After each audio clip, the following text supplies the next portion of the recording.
నమస్తే లాల్ సింగ్ బ్రదర్. ఏంటి బ్రదర్ ఈ లెటర్లు ఏంది ఏ వారం ఏంది? Good morning. ఈరోజు స్పెషల్ డిఎస్సీ గురించి మొత్తం ఫామ్ లెటర్లో సెండ్ చేయడం జరుగుతుంది. దాదాపు ఒక 5-6 రోజుల నుంచి కష్టపడుతుంది దీనికోసం. ఈరోజు మొత్తం కంప్లీట్ అయింది. ఈరోజు ఒక లెటర్ అంటే 13 లెటర్లు అంటే ఎవరెవరికి రాశారు మీరు లెటర్స్? లెటర్ అంటే first supreme court justice of India, chief justice of India, high court chief justice of India, department of important personal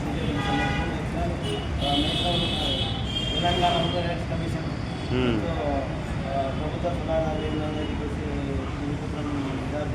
అలాగే అడ్వకేట్ సార్కి, బాలకృష్ణ సార్కి, అలాగే మధుర్ పట్టి డిప్యూటీ సీఎం మల్లెపట్టి విక్రమాన సార్ గారికి, next professor Balakrishna Reddy sir గారికి, నెక్స్ట్ ఆర్మీ మురళి సార్కి, the honourable chief justice of high court, next Shri chairperson human rights commission గురించి రాయడం గురించి, next department of school education principal secretary విగ్రహానికి రాయడం జరిగింది. అసలు ఈ లెటర్లు రాసిన ప్రధాన ఉద్దేశం దేని గురించి? 13 లెటర్లు కూడా అసలే మేము డిఎస్సీ రాసిన దాంట్లో మాకు చాలా అన్యాయం జరిగింది. మాకు సుప్రీం కోర్టు స్టేట్మెంట్ ప్రకారం 100% పోస్టులు ఫిల్అప్ చేయాలని ఉంది.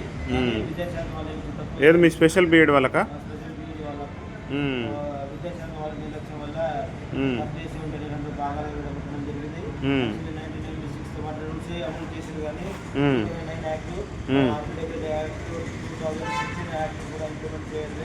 వికలాంగుల గురించి ఉపాధ్యాయులు పిల్లలు.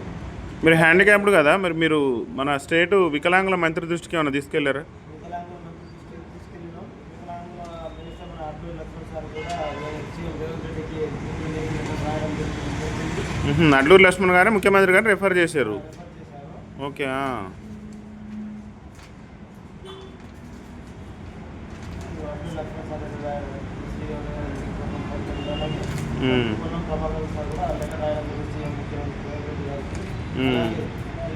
సార్ కూడా బీజేపీ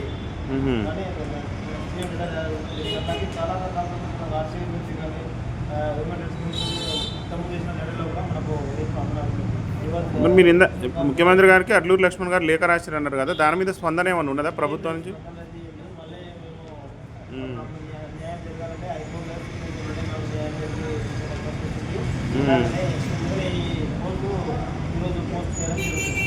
సుప్రీంకోర్టు జడ్జి గారికి, ప్రధాన న్యాయమూర్తి గారికి మీరు దేశ అత్యున్నత న్యాయస్థానానికి సంబంధించిన ప్రధాన న్యాయమూర్తి గారికి లేఖ పంపారు. ఈరోజు పంపుతున్నారు.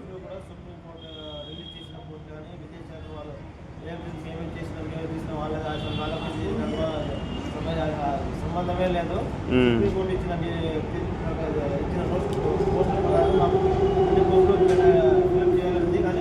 దేశ అత్యున్నత న్యాయస్థానం రోస్టర్ల ప్రకారం మీకు నియామకాలు జరపాలనేది మీ ప్రధాన డిమాండ్, మేజర్గా స్పెషల్ బీఎడ్ వాళ్ళది. ఓకేనా? అయితే మన గవర్నమెంట్ ఏం చేసింది అసలు? ఇంత పెద్ద ఇష్యూ, ఇంత పెద్ద లేఖలు ఇవన్నీ నాకు దేనికి అవసరం?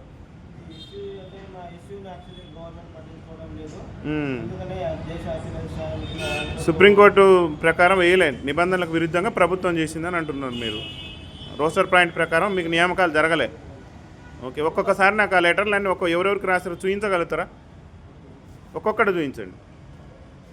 Department of school of education principal secretary Yogita Rana మేడంకి. Okay. Next the commissioner for person with disability madam వాళ్ళకు రాయడం జరిగింది. Okay. Next the chairperson Telangana state human rights commission గారికి లేఖ రాయడం జరిగింది. Okay. Next the Shri K Ramakrishnarao IAS chief secretary. Okay. రాయడం జరిగింది. ఓకే, కొంచెం దగ్గర ముందు పెట్టి చూపించండి నాకు. నెక్స్ట్ కె కేశవరావు ప్రభుత్వ సలహాదారు. ఓకే, కేశవరావు గారు కూడా రాశారు. ఓకే. నెక్స్ట్ వేం నరేందర్ రెడ్డి గారికి రాయడం జరిగింది, ప్రభుత్వ సలహాదారు. ఓకే. నెక్స్ట్ అజిత్ రెడ్డి కూడా. అజిత్ రెడ్డి గారు, గుడ్, వెరీ గుడ్. ఈ professor Balakrishna Reddy higher education సంబంధించింది సర్కారు. ఇది డిప్యూటీ సీఎం బట్టి విక్రమార్క సార్ ఉప ముఖ్యమంత్రి గారికి కూడా రాశారు. గతంలో ఏమైనా ఇచ్చారు వారికి లేక? మరి వారు కూడా సానుకూలంగా స్పందించలేదు. Next Manikyaraj IAS IAS officer. Okay. మన సీఎం దగ్గర ఉండే పర్సన్స్. మ్మ్. ఇది chief justice high court for the state of Telangana మ్మ్. హైకోర్టులో ఇప్పుడు దీని మీద వాదాలు కూడా నడుస్తున్నాయని తెలిసింది మరి. నడుస్తున్నారు. ఇది ఆకునూరి మురళి సార్ విద్యాశాఖ చైర్పర్సన్. ఓకే ఓకే తెలంగాణ విద్యాశాఖ chairperson sir. Last chief justice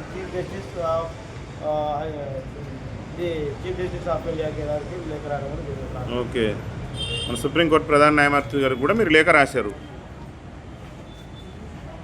ప్రధానంగా మీరు కోరుకునేది ఏంటిది ఈ లేఖలు? అంతిమ లక్ష్యం మా పోస్టులు ఆల్రెడీ ఖాళీగా ఉన్నాయి, 300 పోస్టులు ఖాళీగా ఉన్నాయి. మేము మెరిట్లో ఉన్నాం. మాకు న్యాయం జరిగేంత వరకు మేము నిరంతరం పోరాడుతున్నాం. ఖచ్చితంగా మాకు మా సరే న్యాయం జరిగిందని ఆశిస్తున్నాం. అయితే మా ప్రధానంగా అసలు ముఖ్యమంత్రి గారి దృష్టికి వెళ్ళింది ఆ విషయం. ఇష్యూ ముఖ్యమంత్రి అంటే రాజ్యం కానీ స్పందన ఏం లేదు. మ్మ్. విద్యాశాఖ వాళ్ళు అయితే వాళ్ళే పోలీసుల సమాచారానికి కానీ సమాచారం పొందుతారని ఆశిస్తున్నాం. లెటర్ల ద్వారా మొత్తం మీద అయితే మీకు స్పెషల్ బీడ్ వాళ్ళకి అన్యాయం జరిగింది. రోస్టర్ పాయింట్ ప్రకారం తెలంగాణలో నియామకాలు జరగలేదు, ఆ విధంగా నియామకాలు చేయాలని చెప్పేసి మీరు ఈరోజు ఈ లేఖలు రాశారు, అంతేనా?